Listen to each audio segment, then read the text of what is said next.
2021년 새해 첫 주일 또 성령으로 강한 교회 첫 번째 시간 성령으로 일어나라, 이런 제목으로 같이 말씀 나누려고 합니다.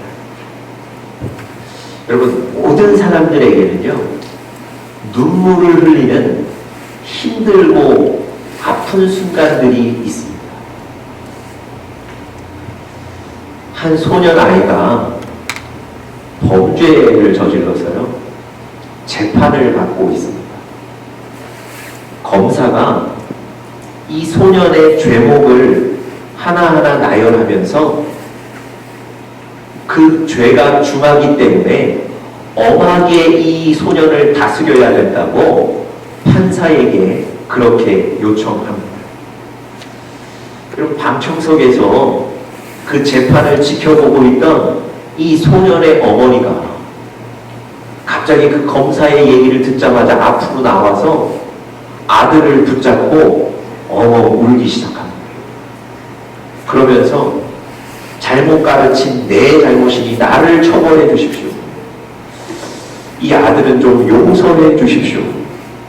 그렇게 판사에게 울며 요청을 합니다. 여러분, 빗나간 자식 때문에 어머님이 가슴 아파 우시는 거예요. 아무리 잘못했지만 이 아들이 감옥에 들어가 벌 받을 것 생각하니 불쌍해서 우시는 겁니다. 무엇보다 내 자식도 다른 자식들처럼 그저 문제없이 좀 자랐으면 좋겠다 하는 이 평범한 바램마저 이루어지지 않는 그 현실에 절망해서 어머님이 우시는 거예요. 여러분, 한 어머니가 자식의 문제 때문에 가슴 아파하고 힘들어 하시는 시련을 겪으시는 그런 얘기였습니다. 여러분, 오늘 우리가 본문을 읽었는데요. 오늘 본문에도 보시면 눈물 흘리는 한 사람이 나와 있습니다. 4절 한번 보십시오. 너의 눈물을 생각하여.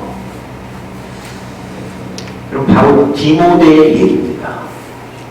여러분, 디모데는 에베소 교회에 말하자면 목사였습니다. 바울이 에베소 교회에서 원래 사역을 하다가 자신은 떠나가게 됐고요. 그 자신의 후임으로 이 디모데를 에베소 교회의 후임 목사로 말하자면 세웠습니다. 그런 디모데가 지금 눈물을 흘리고 있다, 이렇게 얘기합니다. 여러분, 바울이 디모데에게 보내는 편지에서 디모데가 눈물을 흘렸다는 그 눈물을 언급하고 있는 거예요.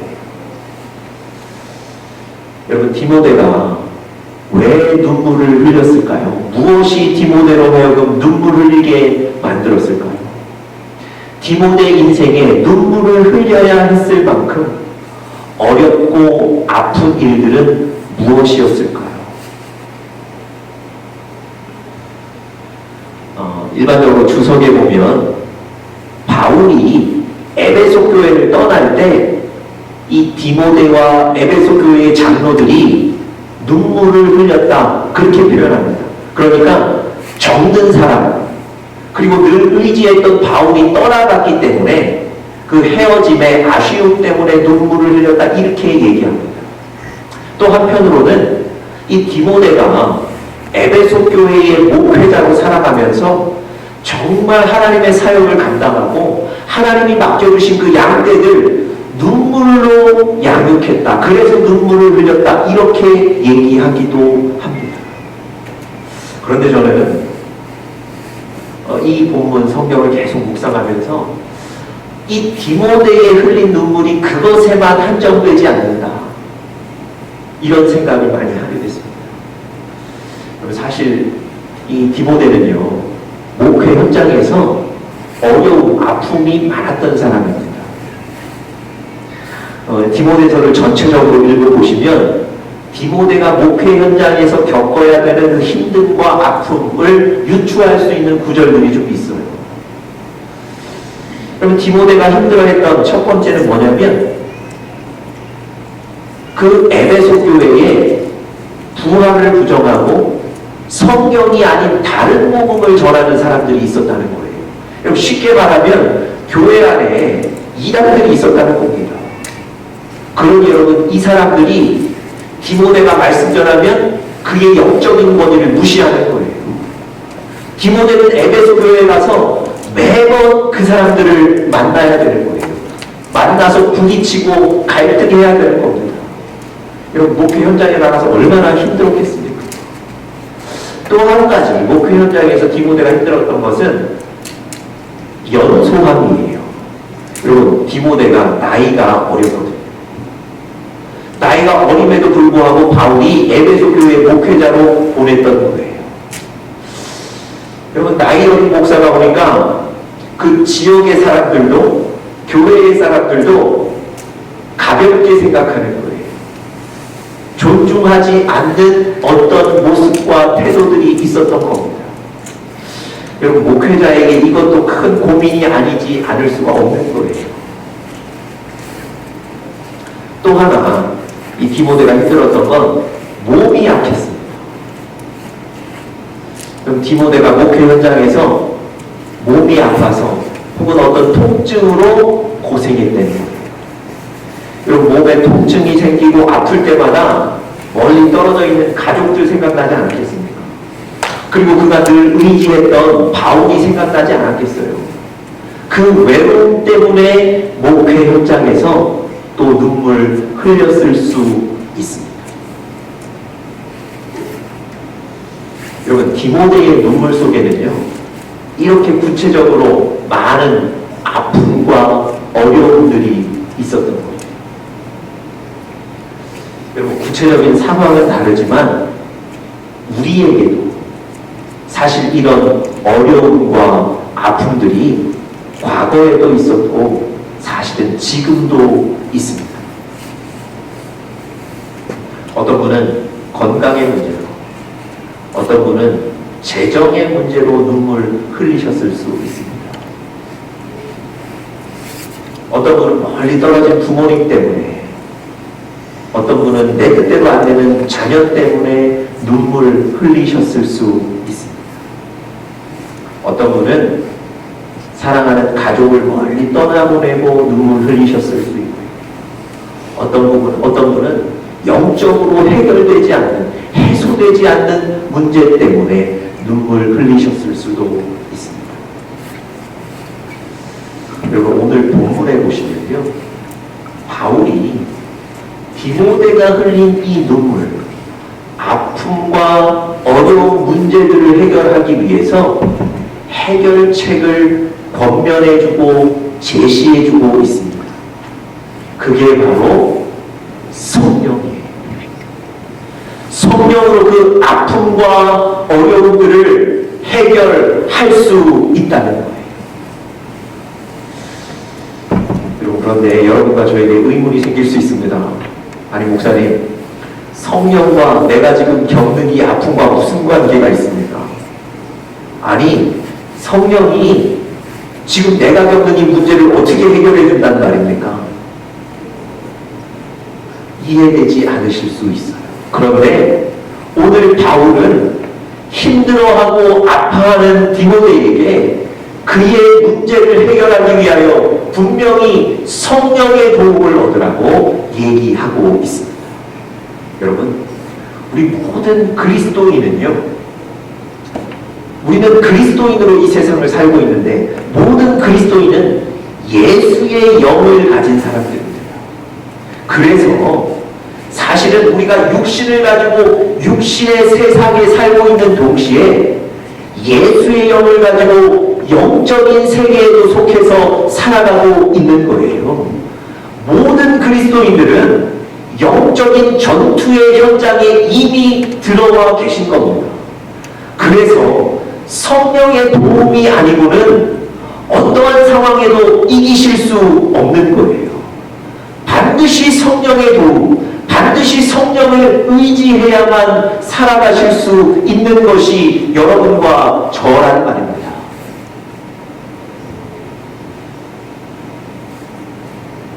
여러분, 바울이 그런 의미에서 힘들어하고 아파하는 디모데에게 오늘 성령에 대해서 다시 한번 생각나게 하는 거예요. 다시 한번 그에게 성령의 충만함을 입으라고 권면하는 겁니다. 여러분, 아까도 보셨지만 이 새 배너에 쓰여있는 이 글귀가 우리 교회의 올해 새로운 영적인 비전입니다. 성령으로 강한 교회. 여러분, 점점 악해져가는 세상, 또 하나님을 부인해가는 세상에 여러분들과 제가 강하게 일어나 승리할 수 있는 방법은 오직 성령인 줄 믿습니다. 여러분과 저 개인적으로도 아픔이 있고 힘듦이 있는데요, 날마다 그 어려움 때문에 절망하며 실망하며 사시겠습니까? 실망한 상태로 이것이 당연하다 생각하시고 사시겠어요? 아니요. 우리도 일어나야 됩니다. 우리도 아픔과 어려움 가운데 승리해야 될 줄 믿습니다. 그 방법이 뭐라고요? 성령이라고요.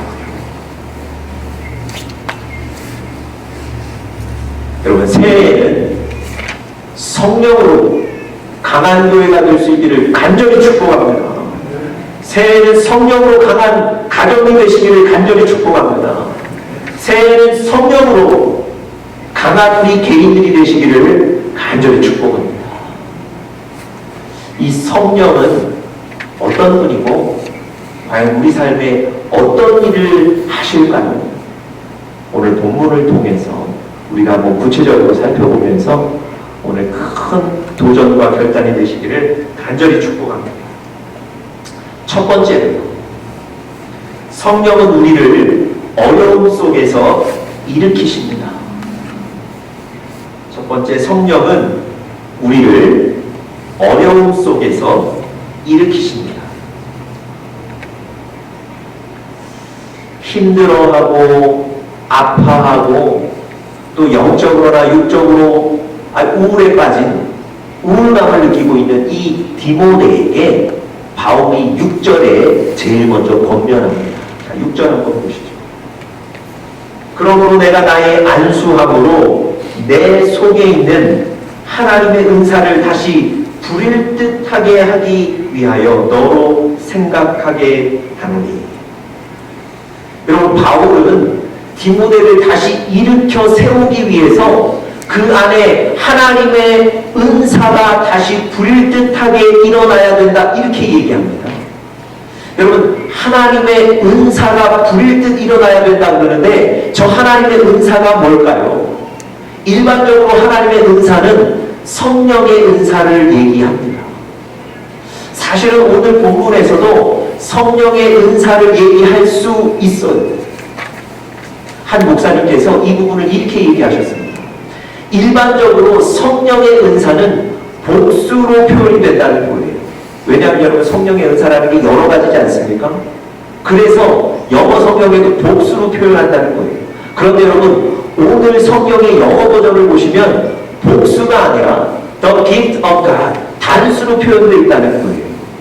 그래서 오늘 본문에 나와 있는 하나님의 은사라는 건 말 그대로 하나님의 선물, 믿는 자에게 주시는 하나님의 선물인 성령을 가리킨다고 얘기합니다. 여러분, 잘 보세요. 바울이 정말 아파하고 힘들어하고 눈물 흘리는 디모데를 다시 일으켜 세우기 위해서 너의 안에 성령이 불일 듯 일어나야 한다고 권면했던 겁니다.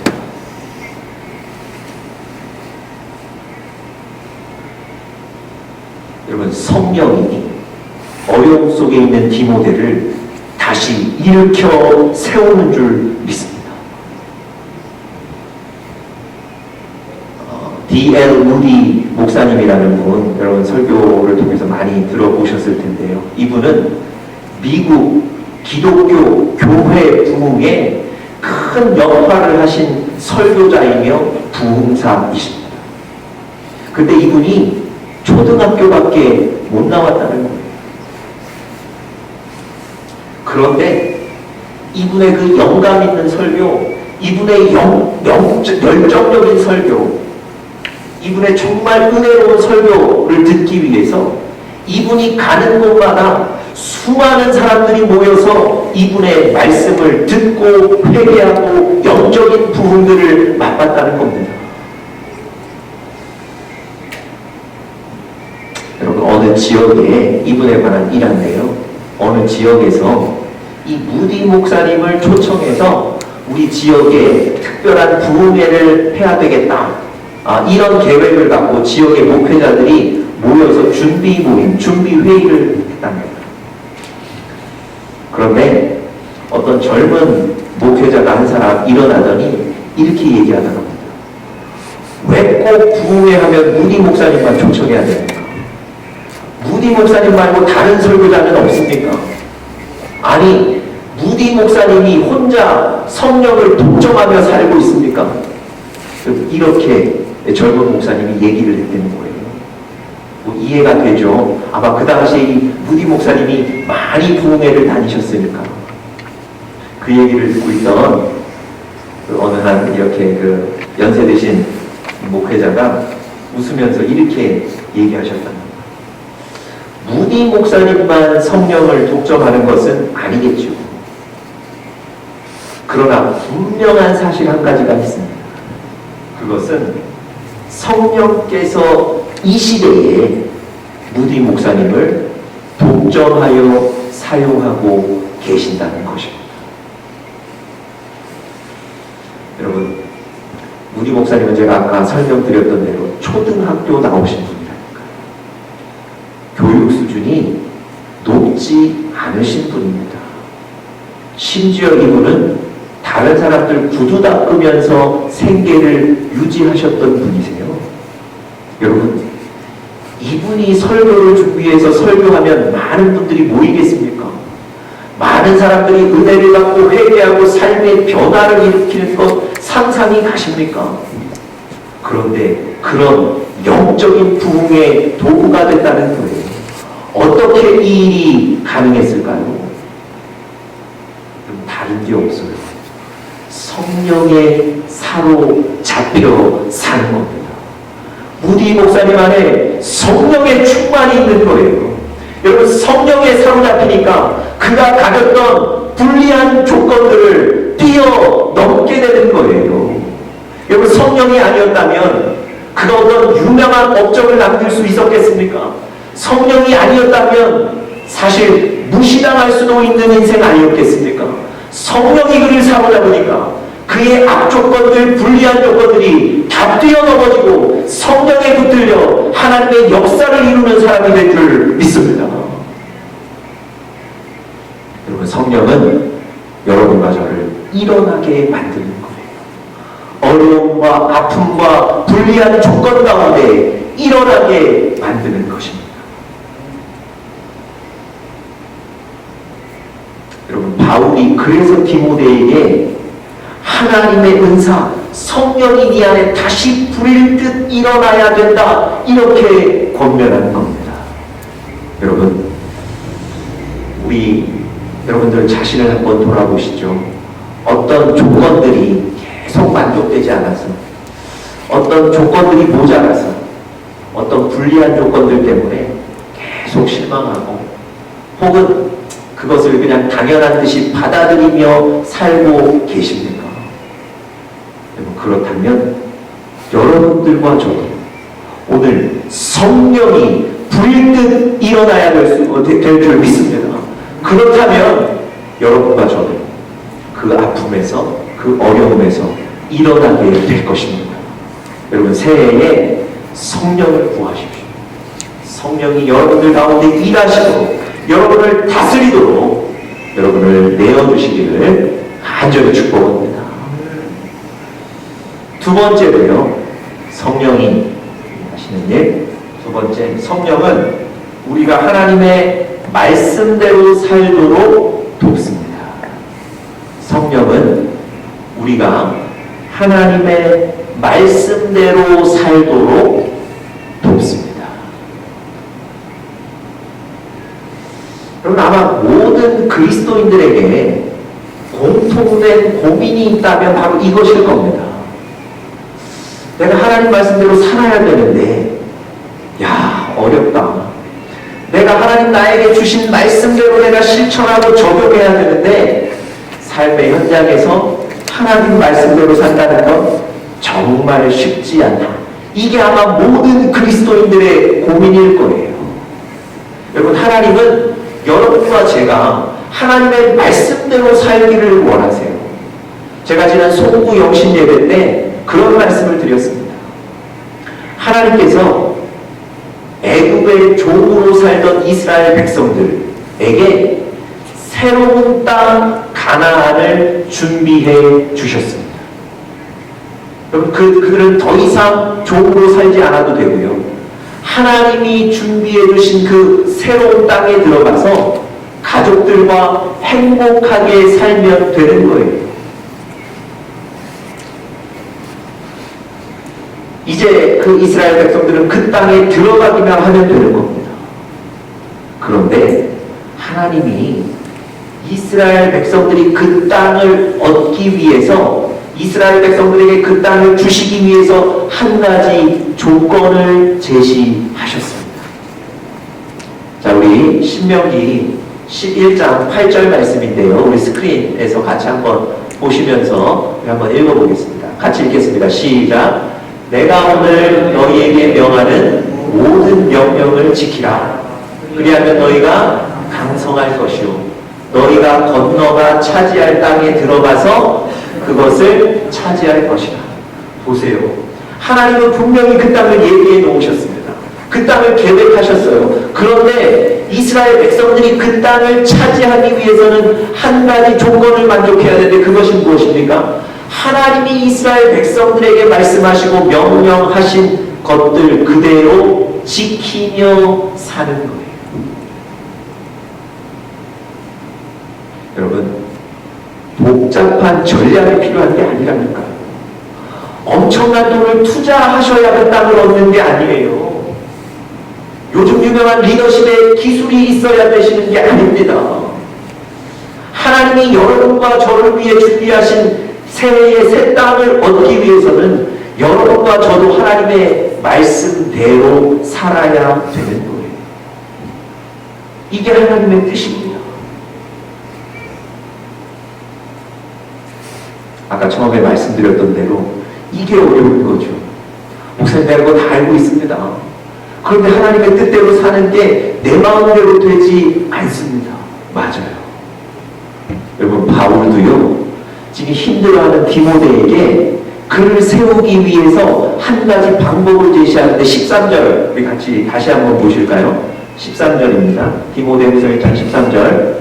너는 그리스도 예수 안에 있는 믿음과 사랑으로서 내게 들은 바 바른 말을 본받아 지키라. 내게 들은 바 바른 말이라는 게 뭐겠습니까? 이게 바로 하나님의 말씀인 거예요.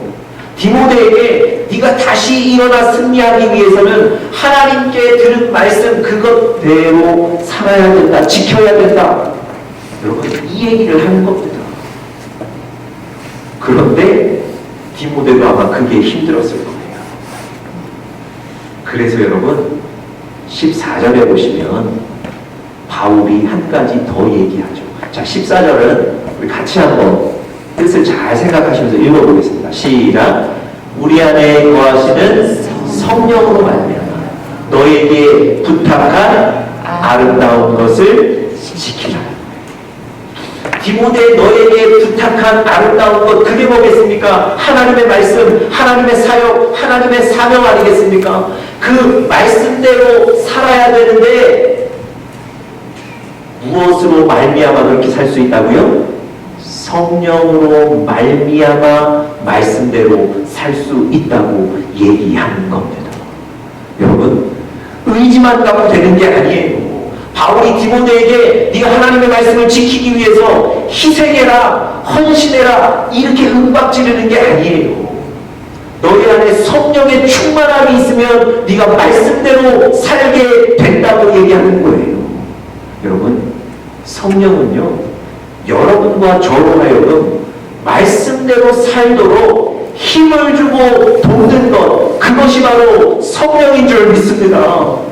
여러분, 성령 없이 우리가 하나님 말씀대로 살려고 그러니까 늘 불편하고 늘 부담이고 그것 때문에 스트레스 받는 겁니다. 여러분, 성령의 충만을 구하십시오. 올해 성령이 여러분을 다스리시기를 축복합니다. 그러면 하나님 말씀대로 살 수 있는 용기도 주시고 담대함도 주시는 겁니다.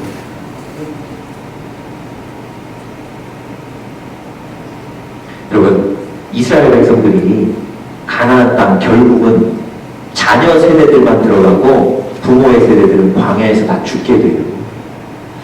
여러분들과 제가 하나님 말씀대로 사는 것 어렵다 그래서 목사님 나는 듣는 것으로 만족하겠습니다.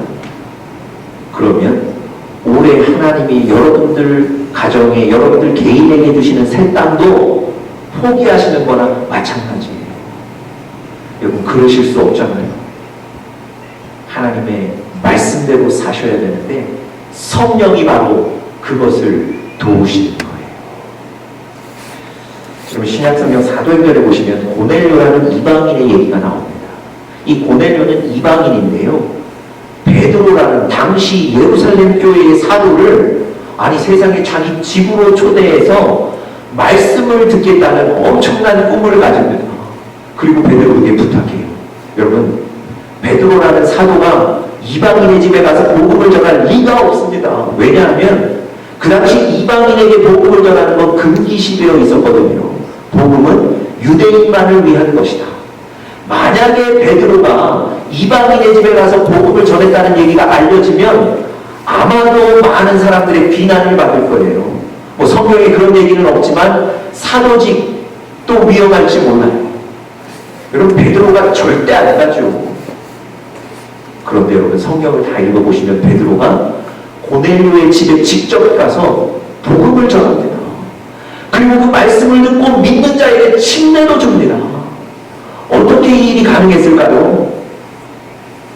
성령이 베드로에게 말씀하시니까 베드로가 가는 거예요. 뭐라고 말씀하셨는지 한번 볼까요? 스크린 통해서 한번 말씀 보겠습니다. 제가 읽어보겠습니다. 너희 몸은 이 말씀 전에 있는 말씀인데요. 제가 한번 읽어보겠습니다. 성령이 베드로에게 하나님이 깨끗하게 하신 것을 네가 속되다 하지 말라. 하나님이 깨끗하다고 하나님의 백성이라고 부른 저 이방인들 네가 속되다 하지 말라.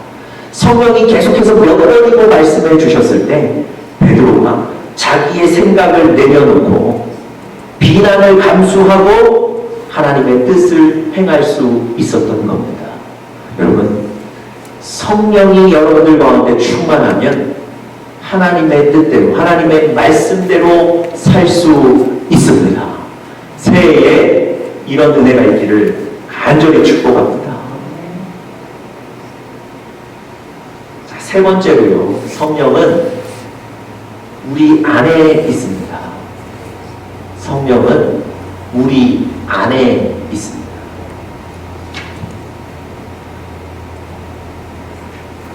그럼 14절 보시면요, 우리 안에 거하시는 성령 이렇게 얘기합니다. 여러분, 성령은 다른 곳에 계시지 않습니다. 하나님은 믿는 자들에게 성령을 선물로 주신다고 약속하셨어요. 여러분들과 저, 우리 그리스도인들에게는 이미 우리 안에 성령이 들어와 계십니다. 성령이 이미 선물로 주어졌다는 거예요. 자, 아까 보셨던, 우리 스크린에서 보셨던 우리 고린도 전서 말씀 한번 보실까요? 너희 몸은 너희가 하나님께로부터 받은 바 너희 가운데 계신 성령의 전인 줄을 알지 못하느냐. 성령이 이미 우리 안에 있는 거예요.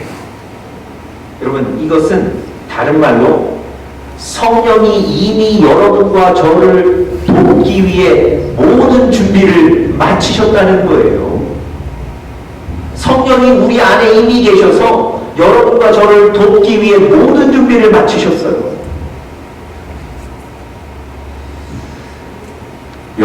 또 의문이 생기는 거예요. 목사님, 근데 왜 나는 성령 충만함을 못 느낍니까? 목사님, 왜 나는 성령의 역사가 내 안에 없습니까? 질문하실 수 있겠죠. 여러분, 6절로 다시 한번 돌아가 보겠습니다. 6절 제가 한번 다시 읽어볼게요. 내 속에 있는, 디모데 속에 있는 하나님의 은사, 성령이라고 했죠. 성령을 다시 부릴 듯 하게 하기 위하여. 여러분, 디모데가 원래 성령이 없었던 사람이 아닙니다. 디모데는 믿음의 뿌리가 있었던 사람이에요. 그 믿음을 보고 바울이 에베소 교회에 나이 어려도 목회자로 보낸 것 아닙니까? 디모데 안에는 이미 성령이 있었어요. 그런데 그 디모데에게 네 안에 성령이 다시 부릴 듯 일어나야 된다, 이렇게 말씀하신 건 무엇을 의미하겠습니까? 그 안에 성령은 있었지만 성령의 불이 다시 약하게 될 수 있다는 거예요. 성령의 불이 꺼질 수도 있다는 걸 의미하는 거예요. 그렇기 때문에 성령이 다시 불타올라야 된다고 얘기하는 겁니다. 여러분과 제 안에 성령이 있는 거예요. 그런데 그 성령의 불이 약할 수 있습니다. 그 성령의 불이 꺼져 있을 수 있어요. 내가 내 마음대로 살고 내가 내 뜻대로 살면서 성령은 저 가장자리로 밀어내시는 분들이 있다면 성령의 불이 약해져 있는 거겠죠. 꺼져 있는 거겠죠. 여러분, 오늘 저 바울의 권면처럼 성령은 이미 우리 안에 계십니다. 날마다 성령의 도움을 구하셔야 돼요. 날마다 성령을 간구하셔야 돼요. 그 성령께 물어보셔야 됩니다. 그때 그 성령이 여러분과 제 안에 뜨겁게 일하실 줄 믿습니다. 이 부분을 설교하신 목사님이 저 부분을 이렇게 얘기하셨어요. 성령이 불타올라야 된다는 저 부분이 현재형으로 설명되어 있다는 거예요. 그래서 직역하면 성령의 불이 타오르고 또 타오르도록 이렇게 직역할 수 있다는 거예요. 여러분, 저도 동의합니다. 여러분, 여러분과 제 안에 성령이 한 번 불타오른 것으로 만족하시면 안 돼요. 약해진다니까요. 그 불이 꺼진다니까요. 날마다 성령이 불타오르시는 우리 사랑하는 영적인 가족들 되시기를 간절히 축복합니다. 새해에는 성령으로 강한 교회, 성령으로 강한 가정, 성령으로 강한 우리 개인들이 되시기를 간절히 축복합니다. 다 같이 기도하겠습니다.